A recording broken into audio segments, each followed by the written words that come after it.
RTV app వార్తల్ని క్షణాల్లో చదివే అవకాశం ఉంటుంది. ఒక న్యూస్ పేపర్, ఒక టెలివిజన్ ఛానల్ మీ చేతుల్లో ఎప్పుడూ ఉంటాయి.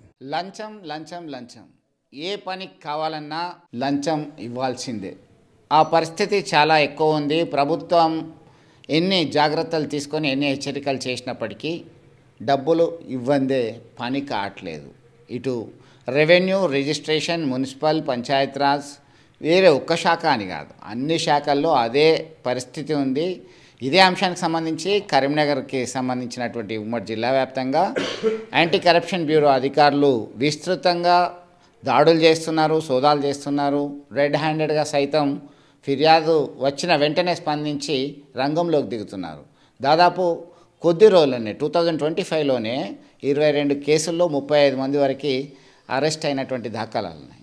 ఇట్లా ఏంటి అసలు దీనికి సంబంధించి మరింత సమాచారం మనం తెలుసుకుందాం. మనతో మాట్లాడడానికి ఏసీబీ అధికారి ఉన్నారు, డిఎస్పీ విజయ్ గారు. చెప్పండి, ఎట్లా చూడొచ్చు దీనికి సంబంధించి? మీరు అవేర్నెస్ క్రియేట్ చేస్తున్నారు, టోల్ ఫ్రీ ఇచ్చినట్టున్నారు. ఏంటి ఆ టోల్ ఫ్రీ, ఎట్లా వీరు మిమ్మల్ని అప్రోచ్ కావచ్చు?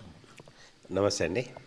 అసలు యాక్చువల్గా ఫస్ట్ యాంటీ కరప్షన్ మనం అంటే కరప్టెడ్ ఆఫీసర్స్ని పట్టుకోవడానికి ఈ యాంటీ కరప్షన్ బ్యూరో ఏర్పాటు చేయబడింది. దీంతో ఏమైపోయిందంటే ఇప్పుడు కరప్టెడ్ ఆఫీసర్స్, ఇప్పుడు అది ఒక గవర్నమెంట్ ఆఫీస్ అనగానే ఫైల్తో పాటుగా పైసలు లేకపోతే మూవ్మెంట్ అయ్యే పరిస్థితి లేదు. అది అందరికీ తెలుసు. ఇంకా గవర్నమెంట్ ఆఫీస్కి వెళ్ళిండ్రు అంటే అది పైసల కోసమే అన్నట్టు ఒక ముద్ర పడిపోయింది. దాన్ని స్లోగా ఈ మధ్యకాలంలో చాలామంది అటు గవర్నమెంట్ ఆఫీస్ చాలా మటుకు ఆఫీసర్స్లో కానీ కొంతవరకు మేము టైట్ చేయడం వల్ల కానీ రెడ్యూస్ అయిందండి. ఫస్ట్ ఆఫ్ ఆల్ రెడ్యూస్ అయితే బాగానే రెడ్యూస్ అవుతుంది, ఒకటి కంట్రోల్లోకి వస్తున్నట్టే అనిపిస్తుంది. రెండో విషయము, వీళ్ళు ఆఫీసర్స్ అది ఏమంటే రెగ్యులర్గా అది మా హక్కు కింద మారిపోయింది. లంచం తీసుకోవడం అనేది హక్కు. అది లేకపోతే ఎట్లా కదులుతుంది ఫైలు, నువ్వు ఏం చేస్తున్నావు అని వాళ్ళు ఎక్స్పెక్ట్ చేస్తున్నారు. ఆ ఎక్స్పెక్టేషన్స్ని బద్దలు కొట్టడానికి మేము ఇప్పుడు స్పెషల్ క్యాంపెయిన్గా టోటల్గా మా కొత్త డీజీ గారు మేడం వచ్చినప్పుడు నుంచి కొత్తగా స్టార్ట్ చేసేసాం మేము. ఇప్పుడు లేటెస్ట్ ఏమంటే ఆఫీసులకి పబ్లిక్ దగ్గరికి మేము అడుగుతున్నాం, మీకు ఎవరైనా లంచం అడిగినా నేరం, తీసుకున్నా నేరం, లంచం ఇచ్చినా నేరం. అంటే మీరు అన్నట్టుగా లంచం అడిగినా ఇచ్చినా నేరమే. 1064 అనేది టోల్ ఫ్రీ నెంబర్ కూడా ఇవ్వడం జరిగింది. అయితే కొంతమంది అతి తెలివికి పోయి డ్రైవర్ల ద్వారా, ప్రైవేట్ ఏజెంట్ల ద్వారా నియమించుకొని తీసుకుంటున్నటువంటి పరిస్థితి. వాళ్ళ మీద కూడా కేసులు అవుతాయా? ఎట్లా ఉంటుంది సిచ్యువేషన్? రైట్, ఖచ్చితంగా అవుతాయండి వాళ్ళ మీద. వాళ్ళని 7B కింద అరెస్ట్ చేసాం. అయితే యాక్చువల్గా వీళ్ళు ఏమైపోయిందంటే కొంతమంది ఏం చేస్తున్నారు, ఒరిజినల్ గవర్నమెంట్ ఆఫీసర్ కాకుండా వాళ్ళ దగ్గర కూలికి పెట్టుకుంటున్నారు, వీళ్ళే పెట్టేసుకుంటారు ప్రైవేట్ డ్రైవర్స్ లాగా. ఆర్ అదర్వైజ్ మన హోమ్ గార్డ్స్ ఇట్లా మామూలు చిన్నగా ఎంప్లాయీస్ అంటే డైలీ వేజెస్ ఎంప్లాయీస్ లాగా వాళ్ళు ఉంటారు కదండి, వాళ్ళని అవుట్సోర్సింగ్ వాళ్ళని యూజ్ చేసుకొని ఇంకా వాళ్ళకి అదర్ గో లేదు, ఆఫీసర్ ఎంత చెప్తే చెయ్యాలంతే. ఇంకోటి ఏమంటే దాంట్లో వాళ్ళకి వచ్చే 20,000 వాళ్ళకి అవుట్సోర్సింగ్ వాళ్ళకి 20,000 కంటే ఎక్కువ రావు. వీళ్ళు ఎక్కువ ఇవన్నీ చేశారనుకోండి, డైలీ ఒక 5-6 వేలు, 1000, 2000 మిగులుతాయి. అందుకని అట్లా కక్కుర్తిపడి వాళ్ళు తీసుకుంటున్నారు, దొరుకుతున్నారు. వాళ్ళని అరెస్ట్ చేస్తాము, వీళ్ళని అరెస్ట్ చేస్తాము, పంపిస్తాము. అట్లనే 35 మెంబర్స్ అయ్యారు. సో ఎక్కువగా ఏ శాఖ నుంచి అత్యధికంగా మీకు కంప్లైంట్స్ రావడం జరిగింది? ఏ శాఖకు సంబంధించినటువంటి వారి మీద కేసులు అయినాయి? శాఖ అనే అట్లా లేదండి, మనం శాఖ అనేం లేదు, చెప్పడానికి లేదు కాదండి. అంటే నార్మల్గా అట్లా లేవు. అన్ని శాఖలు ఆల్ గవర్నమెంట్ ఆఫీసులు అండి, ఇది అదేని కాదు. ఎక్కడ ఏమాత్రం కొద్దిగా దొరికినా తీసేసుకుంటున్నారు అంతే. అంటే ఏదైనా గవర్నమెంట్ డిపార్ట్మెంట్కి సంబంధించిన పని కావాలంటే కార్యాలయాల చుట్టూ తిరిగి వేసారిపోతున్నారు. వారికి గత్యంతరం లేక ఇక తుడమో ఫనమో ఇవ్వాల్సిందే అని చెప్పేసి ఒకవైపు మీడియేటర్స్ ప్రెషర్ చేస్తుంటారు, మరొక వైపు డైరెక్ట్గా కూడా అడిగేటువంటి దాఖలాలు ఉన్నాయి. అంటే వారు మీ దగ్గరికి ఫిర్యాదుదారు వస్తే వారికి ఎట్లాంటి రక్షణ ఉంటుంది, వారికి ఎట్లా భద్రత కలుగుతుంది? డెఫినెట్గా అండి, ఫిర్యాదుదారికి మేము 100% సెక్యూరిటీ ఇస్తాం.